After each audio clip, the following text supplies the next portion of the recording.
vuur. Uit het dak slaat ze vlam. Ze vlamt de leven van het volk dat beneden kijk met volle verstand. De rooms-katholieke karken brandt.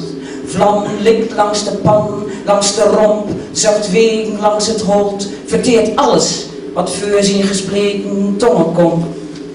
De buitels van de brandweer bindt onderweg, komt angeschokt met het mooie rode blusbakkie, zonder haast, lijkt wel muur te wezen.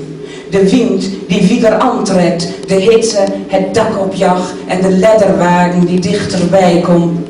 Hoe de spuitgasten de slang gaat rollen, ze probeert de toren nat te houden. Vonken vliegt fut, hoog in de lucht, vlucht nog een vliegtuig, hoger nog als het vuur. De fikse fik laat zich niet doven, boom in het parochiehuis begint het ook te stomen. Grieze grauwe rook, smook hangt boven de stad. De karken buigt voor de toren van de vlam. Er is geen holm meer aan. De banken, de wijwaterbak, het water van wij, voor ons allemaal, de hele bliksemse bende, alles brandt, giert, roost, joelt over het Zuidende. Maar de toren stiet nog brandt het en gleut het vuur kruipt naar boven op weg naar de top waar het haat die geduldig wacht op de brandweer. Op de ledder kleddert de steen, de tien in de lezen trilt, nog een les te mal, een poging om de vlam te doven. Beloven doet ze al lange niet meer. Wieder bedt zich het vuur naar boven, ze wil de hanen in de stad bieden, het haat die grillen tot vurige beelden. De toorn stiet nog stevig, stret, maar wet, vuurt.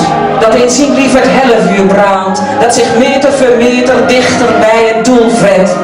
Geen wet hoe de boel ging braan, waar zal het kruis straks belaan op de grond? Roetdaam vliegt wieder in de ronde over de mensen en de stad. De vlam pakt de kazien, de klokkentoren, rood gleut de lucht. Heur de holdworms groen, het holt kraken, de dakpan op het dak trillen en het haat die rood en half gaar krijgt nog eenmaal voor de leste balken gaat. En dat het haat die van de toren valt.